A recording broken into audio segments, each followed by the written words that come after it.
pense que les écailles sont en train de tomber. Alléluia. Et cette question m'amène à poser encore cette question. Voilà. Et c'est qu'une personne se pose cette même question. À savoir la différence entre Dieu, le Père, de Jésus par rapport à Jésus. Alléluia. La différence entre Dieu, le Père, de Jésus par rapport à Jésus. Et je veux comprendre ça. Oui, homme de Dieu. Alléluia. Amen, amen. Je veux vraiment demander avant toute chose aux bien-aimés de faire une petite introduction par rapport à ça pour qu'on comprenne. D'accord. Rapidement.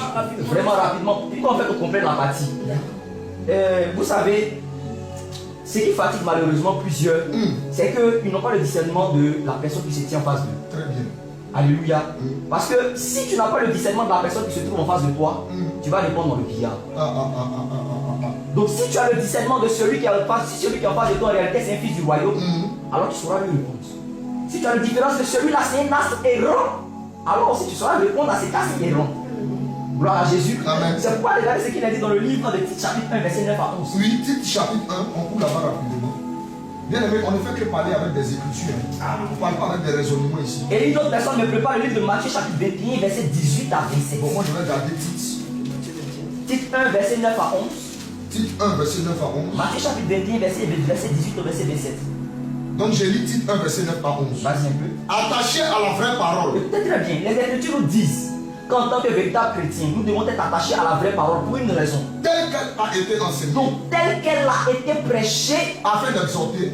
donc la première des choses, la première raison pour laquelle nous devons être attachés à la véritable parole, c'est afin d'exhorter. Selon la sainte doctrine. Donc ça c'est pour les fils du royaume. Donc pour les fils du royaume, on doit être prêt à exhorter, capable d'exhorter selon la sainte doctrine. Et de réfuter les contradicteurs. Et concernant les astres errants, nous devons avoir la capacité de pouvoir les réfuter. Parce que c'est ceux-là qui sont les contradicteurs. Mais nous devons poser la question à Jésus. Mais comment est-ce que nous devons exhorter selon la sainte doctrine lorsque nous trouvons devant un fils du royaume? Et comment est-ce que nous devons réfuter les contradicteurs lorsque nous nous trouvons devant un astre errant? Lorsque nous sommes en train de parler des astres errants, il ne s'agit rien d'autre que de faux prédicateurs. Ou encore il s'agit des érudits musulmans, ou encore des débatteurs inutiles qui vont chercher par exemple à nous emmener dans des choses où vraiment tu l'amènes ici, tu l'amènes ici. Comment réagir? Quand les Écritures nous disent soyez des imitateurs du Seigneur Jésus.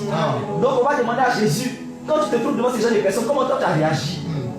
Matthieu chapitre 8, Matthieu chapitre 21 à partir du verset 18.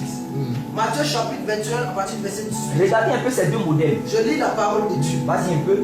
Le matin, Le matin, en retournant à la ville, il eut faim. Voyant un figuier sur le chemin, Vas-y un peu. il s'en approcha. Mais il n'y trouva que des feuilles. Et il lui dit que jamais fruit ne naisse de toi. Et à l'instant, le figuier sécha. Les disciples qui virent cela furent étonnés et dit, allons-y. Oui, vas-y. Comment ce figuier est-il devenu sec? Bon, vraiment, les disciples sont étonnés. Bon, comment se fait-il que le figuier là est devenu sec? Donc, ils sont en train de lui poser une question qui est vraiment très importante. Oui. Par quel miracle est-ce que tu as fait ça? Alléluia. Amen. Maintenant, le Seigneur Jésus-Christ, quand lui a posé la question, il va donc maintenant apporter un élément de réponse. Regardez comment il va répondre. Mais là, c'est aux disciples.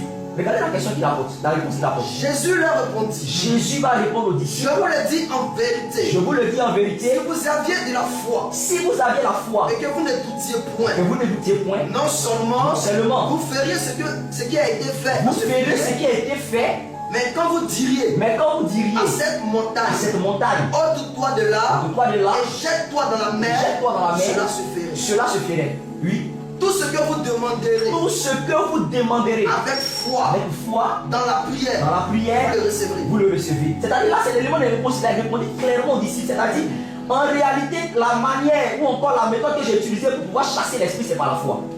Il a répondu clairement d'ici. Mais regardez, il y a des actes errants qui vont venir poser la même question. Regardez comment le Seigneur Jésus-Christ va répondre. Jésus se rendit dans le temple. Jésus maintenant s'est rendu dans le temple. Et pendant qu'il enseignait, les principaux sacrificateurs, c'est-à-dire là maintenant les principaux sacrificateurs, les anciens du peuple, vont venir lui dire, par quelle autorité fais-tu ces choses? Ils vont dire, mais le figuier que tu as fait sécher là, c'est par quelle autorité tu fais ça? Et qui t'a donné cette autorité? Et qui est celui qui t'a donné cette autorité? Oh, les disciples avaient posé la réponse tranquillement. Mais lorsque les principaux sacrificateurs vont lui demander, regardez la réponse de Jésus, parce qu'il a discerné, il sait que ceux-là sont des astres. Donc, on ne t'excuse pas. Si je comprends bien, c'est que Jésus a une manière de répondre aux enfants du royaume, c'est-à-dire à ceux qui connaissent. Exactement. Maintenant, à ceux, comment on a dit, les astres qui ont la pétition, il donne une manière de répondre aussi. De répondre.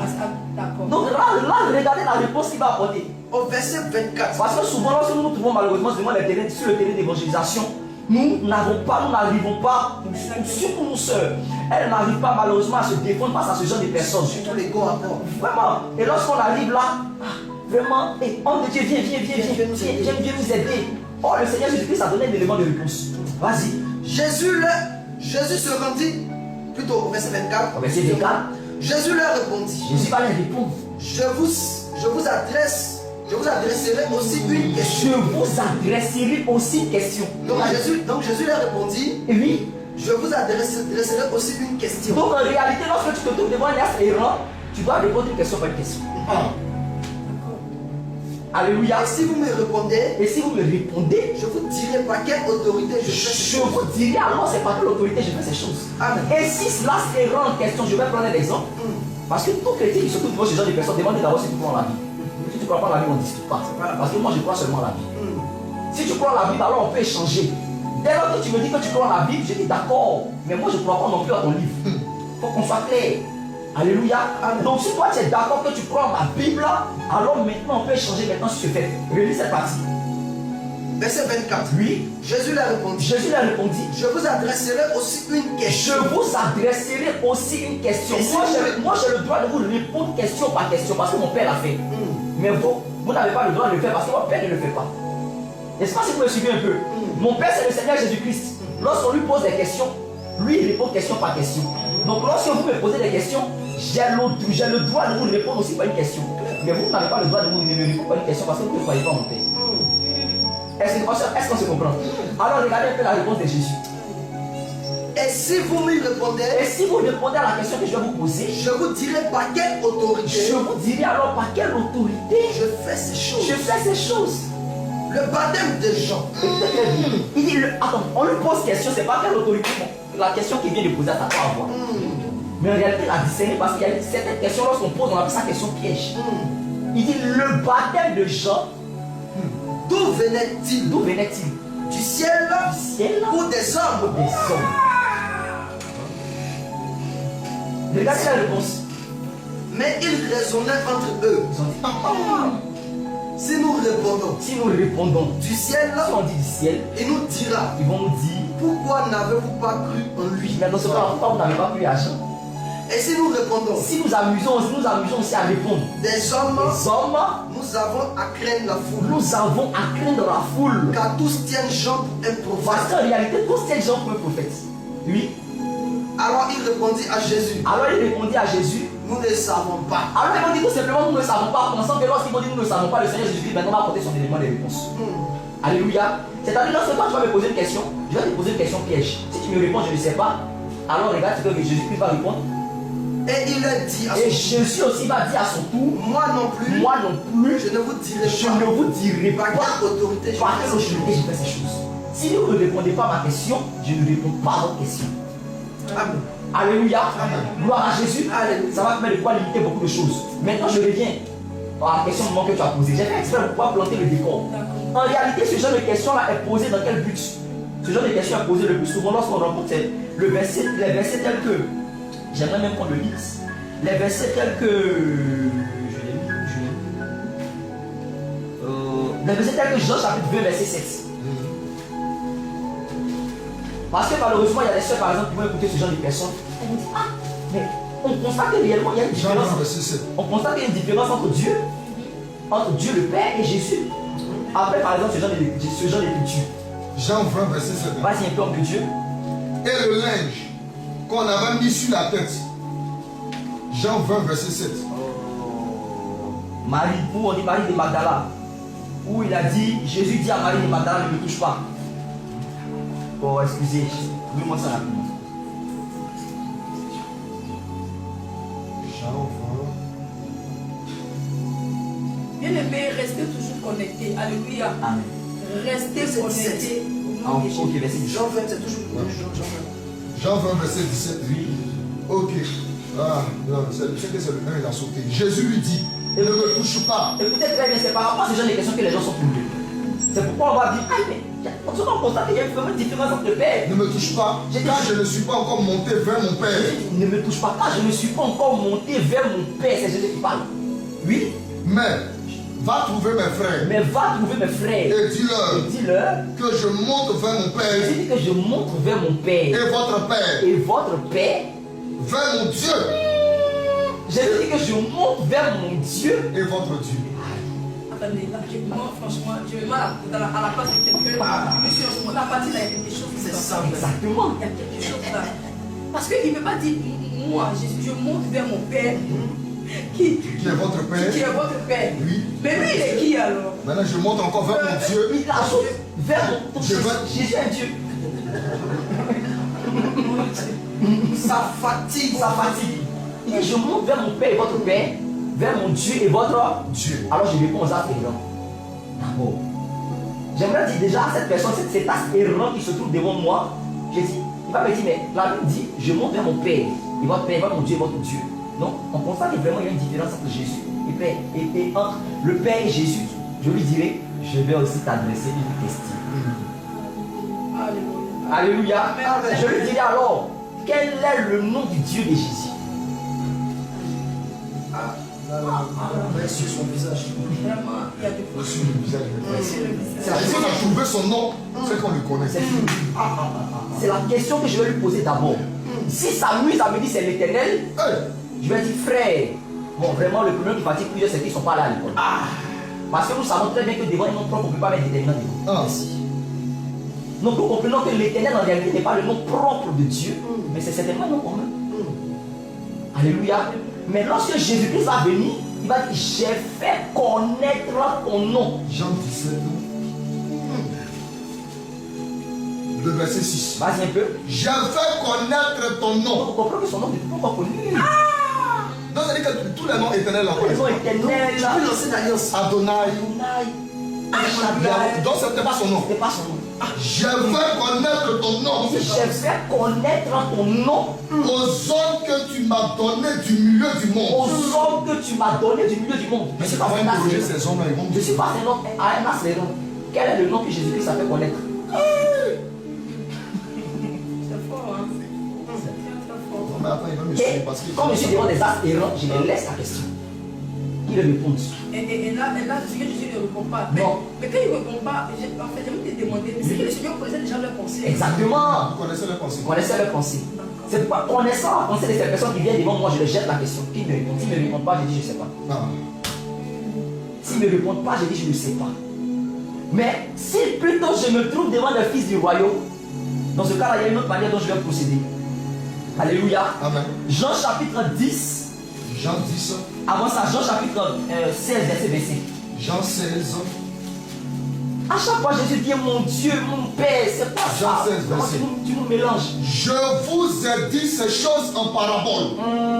L'heure vient où je vous parlerai plus en parabole, mais où je vous parlerai ouvertement du Père. Donc toutes les fois où Jésus est en train de dire mon Dieu, il parle en parabole. Ah, la Bible. Donc toutes les fois où Jésus est en train de dire que je parlerai ouvertement de mon Père, il parlait en parabole. Hey! Donc il parlait d'une manière cachée, d'une manière codée. Donc c'est qu'un homme de Dieu. Donc on comprenait que quand Jésus parlait en parabole, il était dans la position du roi. Tu es déjà parti. Attends. Alléluia. Mais ça, ce n'est que l'introduction. C'est chaud.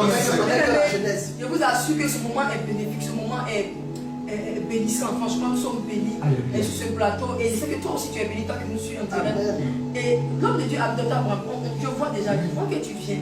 Mais on va finir. On va finir. Alléluia. Donc cette question, c'est la seule question que je vais durer comme ça. C'est-à-dire, en plus, il me reste 5 minutes et puis je finis.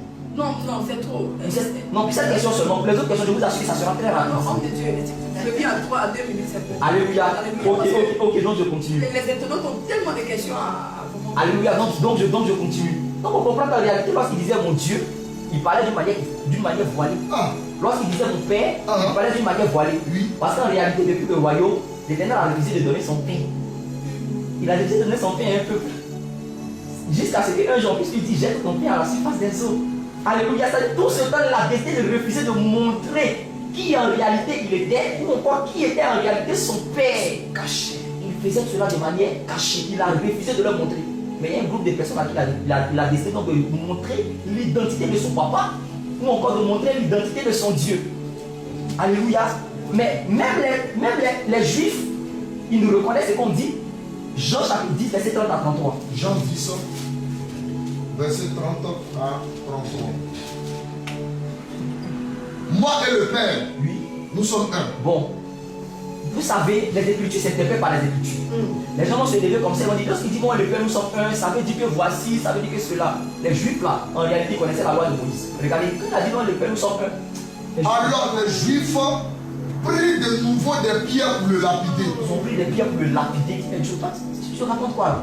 Jésus leur dit, Jésus leur dit, je vous ai fait voir je vous ai fait voir plusieurs bonnes œuvres plusieurs bonnes œuvres venant de mon Père, venant de mon Père, pour laquelle vous me lapidez vous. pour laquelle vous cherchez à me lapider. Les Juifs lui répondirent, Les Juifs vont lui répondre, ce n'est point pour une bonne œuvre que nous te lapidons, en réalité ce n'est pas pour une bonne œuvre que nous cherchons à te lapider, mais pour un blasphème. mais pour un blasphème. Parce que toi, Parce que toi qui es un homme, qui es un homme, tu te fais Dieu. donc en réalité, quand Jésus-Christ ne faisait que mentionner que je suis le Fils de Dieu, il voulait rendre, cela signifie en réalité que c'était Dieu qui prend la forme humaine. Et ça, les Juifs avaient compris. Ils n'ont pas supporté. C'est pourquoi il dit qu'il entend de blasphémer.